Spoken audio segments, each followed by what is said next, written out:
Ya, Assalamualaikum warahmatullahi wabarakatuh. Kembali lagi bertemu di kuliah online bersama Andre Hermawan. Kali ini kita bahas mengenai statistik proses kontrol atau disebut dengan SPC.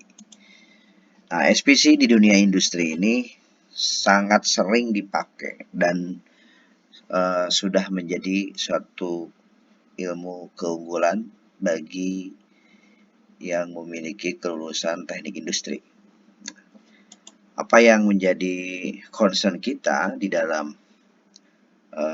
SPC ini adalah sebenarnya kembali kepada mutu. Ya, jadi mutu adalah ukuran tingkat kesesuaian barang atau jasa dengan standar spesifikasi yang telah ditentukan atau ditetapkan. Jadi perbedaannya adalah dalam rangka untuk mengendalikan mutu menggunakan alat-alat statistik untuk mengendalikannya. Ya, di mana pengendalian kualitas statistik ini atau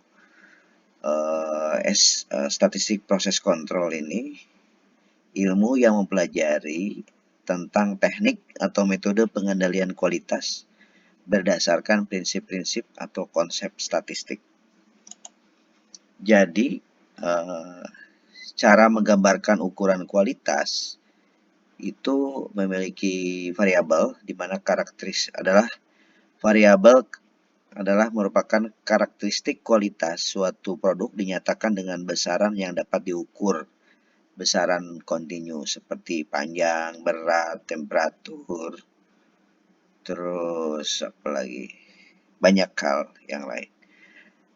Nah, kemudian atribut adalah karakteristik kualitas suatu produk dinyatakan dengan apakah produk tersebut memenuhi kondisi persyaratan tertentu bersifat dikotomi. Jadi hanya ada dua kemungkinan baik dan buruk seperti produk cacat atau produk baik dan lain-lain. Ini merupakan semacam hasil dari suatu hasil cek kualitas ya yang disebutnya atau oke, not oke gitu ya. Produknya baik atau tidak, jadi tidak ada lagi ukuran yang bergradasi. Diterima atau tidak dalam sebuah produk itu. Tujuannya adalah memperoleh jaminan kualitas atau quality assurance dapat dilakukan dengan acceptance sampling plan. Jadi si produk ini, kalau produk ini banyak sekali, itu tidak mungkin dilakukan satu-satu untuk melakukan pengecekan kualitas.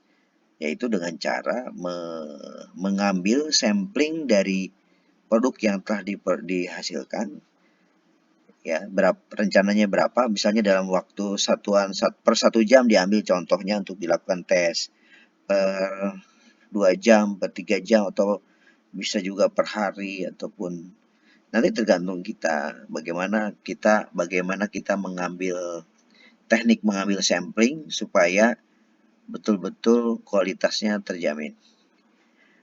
Nah, yang tujuan berikutnya adalah menjaga konsistensi dari kualitas dilaksanakan dengan kontrol chart atau bagan dari pengendaliannya. Nanti akan kita bahas mengenai apa yang disebut dengan kontrol chart. Keuntungannya adalah untuk mempertinggi kualitas atau mengurangi biaya, kemudian menjaga kualitas lebih uniform, menggunakan alat produksi lebih efisien, mengurangi rework atau pekerjaan kembali yang disebut dengan pekerjaan membuang waktu ya. Kemudian inspeksi yang lebih baik, memperbaiki hubungan produsen dan konsumen, dan spesifikasinya akan lebih baik lagi. Nah, untuk mengontrol itu semua ada beberapa alat tools dalam rangka proses kontrol tersebut. Ini disebut dengan histogram, ada yang disebut dengan Pareto chart, ada yang disebut dengan cost and effect analysis, effect diagram. Keempat adalah defect concentration diagram, control chart, scatter diagram, dan check sheet. Nah, ini adalah alat-alat tools dari tools untuk spesifik statistik proses kontrol ya. Penggunaan data statistik dalam proses manufacturing itu memiliki banyak dilakukan pendekatan ilmiah ini pertama kali dilakukan tahun 1931 yang dipublikasikan hasil karya W.A. Sherwood, seorang peneliti kualitas dari Bell Telephone Laboratory. Ia menyatakan bahwa variabilitas merupakan suatu kenyataan dalam industri dan dalam hal ini dapat dipahami dengan menggunakan prinsip probability dan statistik. Jadi produk yang kita suatu industri itu menghasilkan bisa saja kualitasnya berlainan. Nah, semakin sama, semakin similarity-nya tinggi, kualitasnya, prosesnya akan bagus. Penggunaan data statistik dalam proses manufacturing itu satu adalah variabilitas, keadaan tidak seragam yang dihasilkan. Kemudian probability atau probabilitas, pemahaman pada sebuah kemungkinan terjadinya rusak, terjadi defect, terjadi reject, itu probability-nya berapa banyak.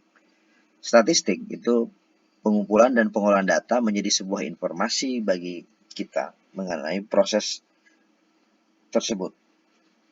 Deviasi adalah suatu keadaan ketidaksesuaian dengan standar yang kita buat. Ya. Nah, pengenalan 7 alat pengendalian kualitas ini ada menurut pakar kualitas W. Edward Deming mengajukan cara pemecahan masalah melalui statistik proses kontrol ini dilandasi 7 alat statistik utama. Pertama yaitu diagram sebab akibat, check sheet, diagram Pareto, run chart dan control chart, histogram, stratifikasi, dan diagram scatter. Nanti kita bahas satu-satu. Diagram sebab akibat. Diagram sebab akibat ini disebut dengan diagram tulang ikan yang diperkenalkan pertama kali pada tahun 1950 oleh seorang pakar kualitas Jepang bernama Kaoru Ishikawa. Alat ini merupakan satu-satunya alat dari 7 alat SPC yang tidak didasarkan pada statistik. Manfaat diagram ini dapat memisahkan penyebab dari gejala, memfokuskan perhatian pada hal-hal yang relevan, serta dapat diterapkan pada setiap masalah. Nah, ini contohnya. Jadi kalau ada suatu masalah, itu adalah merupakan efek dari penyebab. Penyebabnya berbagai macam. Bisa people, karena orang, bisa juga karena proses, bisa karena alat, bisa juga karena material. Dari setiap satu sub dari misalnya proses disebabkan karena mesinnya rusak misalnya. Terus ada pertanyaan lagi, kenapa mesinnya rusak? Itu karena mesinnya belum pernah diservis. Kenapa belum diservis? Bisa juga karena orangnya misalnya tidak ada dana servis atau tidak memiliki schedule services dan sebagainya, sehingga ini yang menyebabkan dan setiap sub proses ini akan misalnya people-nya diberlakukan seperti hal yang sama. Nanti kita akan dapat mengetahui, menggali pangkal penyebab masalahnya ada di mana. Ada beberapa faktor, bisa dari people, bisa dari equipment, bisa dari material, semua kemungkinan akan kita telusuri. Berikutnya nanti check sheet, cuman nanti kita akan bersambung lagi ke video berikutnya setelah yang satu ini.